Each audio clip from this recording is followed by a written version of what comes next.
Owen Pike had expected dramatic colour when he signed up for Timber Trail's fall foliage photography workshop, but not the kind that came streaked with siren lights and whispered theories about murder. He arrived on a Friday afternoon, the aspens burning gold against a granite sky, the air so crisp it snapped like cellophane around his ears. Shy, 29, and still shooting in full auto mode more often than he admitted, Owen hoped the weekend would jumpstart his stalled freelance career. More than that, he wanted to meet Vincent Pell. Pell was a legend of the pre-digital era, ex-war correspondent turned hermit artist whose silver gelatin prints sold for museum prices. He rarely taught, and when he did, he imposed rules that felt as monastic as they were mysterious. No cell service, no social media posts until the workshop ended, and strict adherence to analog workflow. Participants slept in a converted logging lodge 10 miles from the nearest paved road. The location was disclosed only after tuition cleared. To be near Pell, Owen would have signed waivers in blood. The other 6 students gathered in the great room for orientation.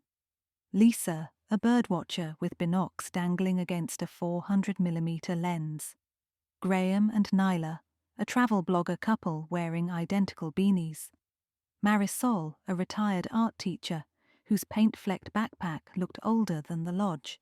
And Todd Rayner, sinewy, sunburned, all brand-name gear and drone talk. A fire crackled. Mugs of cinnamon cider steamed on a pine slab table. But the chair at the head of the semicircle, Pell's, remained vacant until the double doors creaked at dusk. He slipped in like a negative fading into view, tall, gaunt, hair silver as the prince he was famous for. Without preamble, he dimmed the overheads and fired up an old Kodak carousel. Slide after slide clicked past, battlefields, refugee camps, entire villages on fire, while Pell spoke in a voice that rustled like leaves scraping pavement. "We chase colour in October," he said, "but truth hides in the shadows. Photograph the spaces between, and the world will confess." No one breathed. Then the lights returned, the moment shattered, and Pell handed each of them a battered Minolta SRT 101 loaded with black and white film. Tomorrow, Sunrise Ridge. No digital crutches. Find absence, not spectacle. He fixed Owen with a stare that felt like being nailed to a backdrop. You, Pike, eyes on the periphery. It was the first time anyone had used Owen's name that day, and it thrilled and unnerved him in equal measure. They hiked before dawn, headlamps bobbing among fir trunks. Mist pooled in hollows, and frost crusted the boardwalks. Pell strode ahead, tripod balanced across his shoulders like a yoke. When the sun flared beyond the far ridge, aspen leaves ignited in molten yellows and reds, and shutters began ticking. Pell said little, only pointed at how the light knifed between branches, or how the curve of a creek bent reflections into abstract ribbons. By late morning, the group scattered along a narrow ridge that overlooked Timber Ravine, a fissure 60 feet deep, where a seasonal torrent foamed beneath granite walls. Owen crouched near a patch of blueberry shrubs, trying to meter for both highlights and shadow, when he heard Pell call his name again, not loudly but urgently, "Pike," from farther out on the promontory. Owen looked up, saw the instructor's silhouette framed against cloud, then a blur of motion. A muffled crack, branch or bone, and the silhouette vanished. Owen sprinted. At the cliff edge he expected emptiness, but the tripod remained, legs splayed, camera dangling, pointing down into the ravine like an accusatory finger. Something glittered on a wet rock below. Lisa's whistle shrilled. Others converged. Together they peered into the chasm until they spotted a splash of olive drab, Pell's waxed canvas jacket, crumpled against a boulder. He lay twisted, one arm underneath him, the other reaching toward his tripod as though still composing. Someone radioed the lodge. Someone else dialed search and rescue once they regained weak cell signal. Owen scrambled along a deer trail with Todd to reach a lower shelf. Pell was conscious, barely. Blood matted his hair. One leg bent wrong. When Owen knelt, Pell's eyes latched onto his with ferocious clarity. "The light deceives," he rasped. "Trust the fixer, Pike. In the dark room, the answer's in the fixer." His grip clamped on Owen's wrist, then slackened as medics arrived. They airlifted him to Boone County General. The rest of Saturday collapsed into statements to Deputy Hartman, thermoses of reheated cider, and the hush that fills a building when something holy has broken inside it. By evening, the storm forecast for Sunday moved in early, drumming on roof shingles like grains striking a metal can. The workshop, the lodge manager announced, was suspended pending Pell's condition. Students could stay until roads reopened. Refunds were under discussion. Sleep came in shards. Owen's dreams mixed the orange flash of aspen leaves with Pell's whispered warning, the phrase "trust the fixer" looping like jammed film. He rose before dawn, unable to settle, and wandered the ground floor. The fire had gone to ashes. Somewhere above, wind whined through a vent. Owen found himself outside a door marked "Private, Dark Room." The brass knob was unlocked. Inside, safe lights glowed blood red, bathing trays labelled "Developer, Stop, Fixer." Enlargers stood like mute sentinels. On a drying line hung contact sheets of workshop students from the previous day.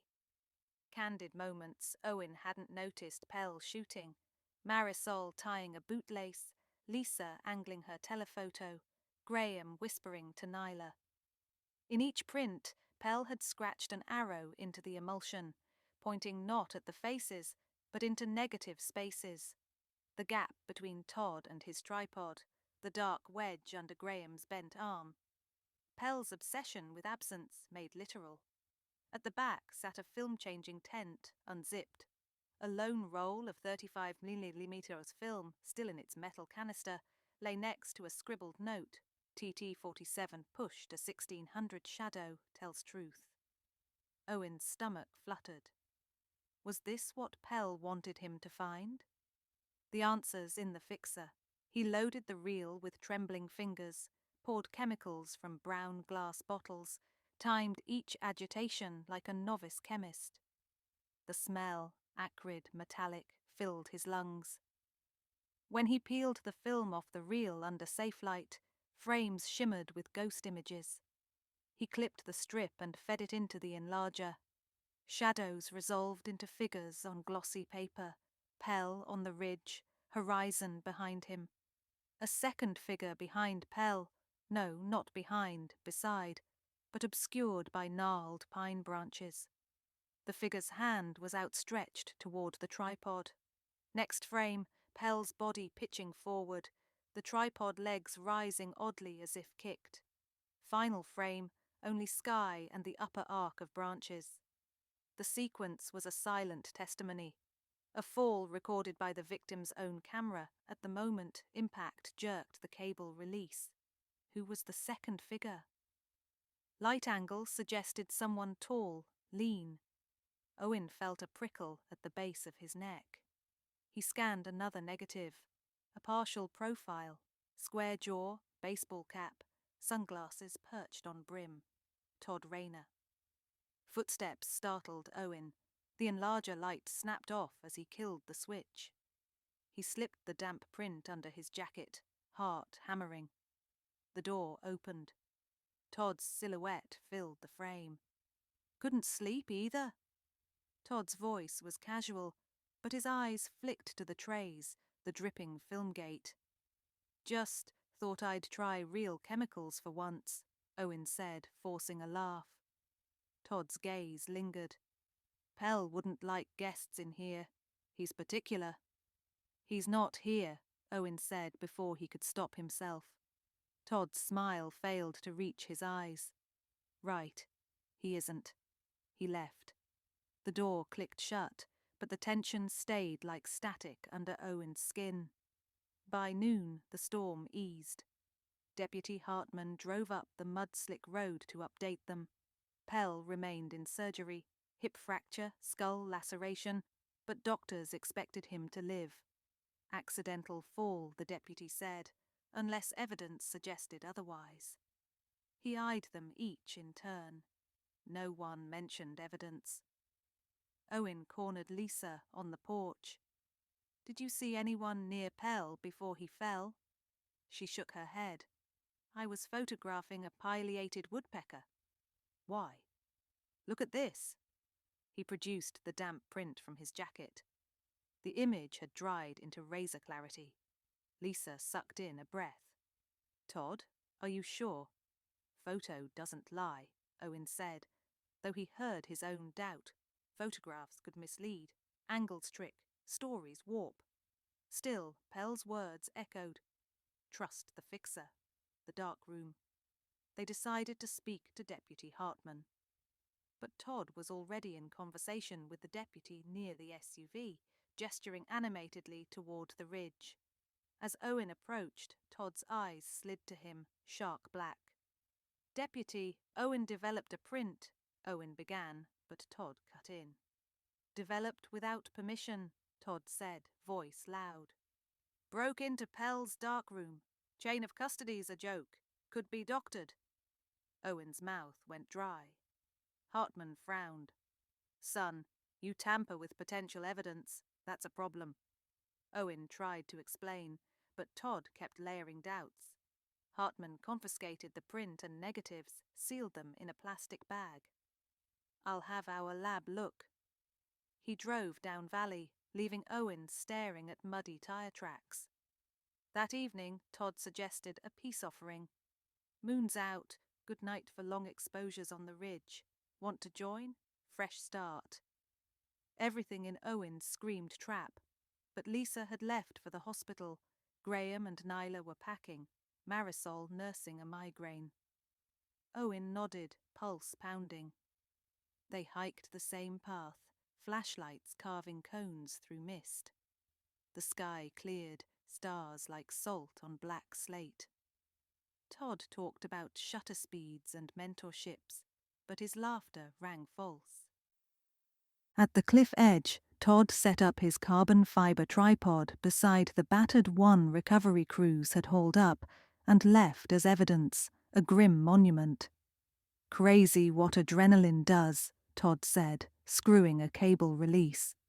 "One moment you're balanced, next you're in freefall." "Is that how it happened?" Owen asked. Todd tightened a knob with a click. "Depends who's asking. Pell? Doctors keep him doped. Deputy? He's a small-town guy. Paperwork scares him." Todd turned, face pale in moonlight.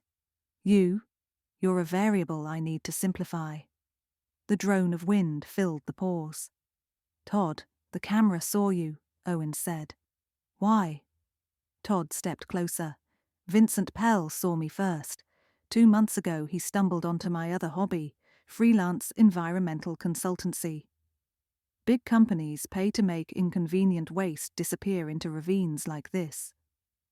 Pell got photos of one of my dumps. Blackmail, he called it, leverage. Said he'd expose me unless I quit the game and funded his next exhibition. Yesterday I offered to settle. He refused. We argued. I nudged him. Todd nudged the air between them. Gravity handled the rest. Owen's legs tingled. He glanced at the old tripod, half rusted but sturdy. An idea clicked the way a shutter does when light meets film. "You won't get away," Owen said. Todd drew a matte black hunting knife. "No witnesses, no crime." Owen pivoted, yanking Pell's tripod, sweeping it in an arc. The heavy aluminum leg smashed Todd's wrist. The knife clattered. Todd lunged. Owen dodged, shutter cable whipping around Todd's ankle. Todd stumbled, teetered at the ravine lip, the same lip where Pell had. The cable stretched taut between Todd's leg and the tripod Owen gripped. Owen's camera dangled around his neck. Instinct took over. He set the flash to manual full power and triggered. Light exploded. Todd cried out, blinded. Owen yanked the cable. Todd toppled backward, not into space but onto his back on the safe side of the precipice. Owen clamped the tripod onto Todd's chest, pinning him. Footsteps pounded. The deputy, summoned earlier by Owen's emergency text, and Lisa behind him. Hartman cuffed Todd, whose protests dissolved in the wind. Days blurred, statements, evidence clinics, Todd's arraignment.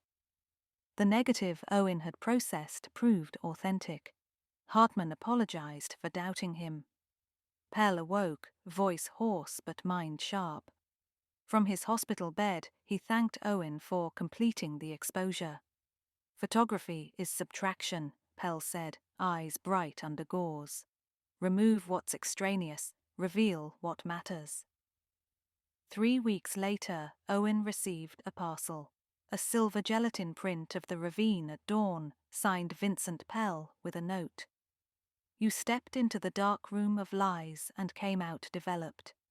Keep chasing the edges, Pike. Owen pinned it above his desk, where morning light slanted across fibre-based paper, illuminating aspen leaves rendered not in colour, but in 100 luminous greys. The world, he realised, could be both beautiful and brutal, but through the right lens, his lens, it could also be true.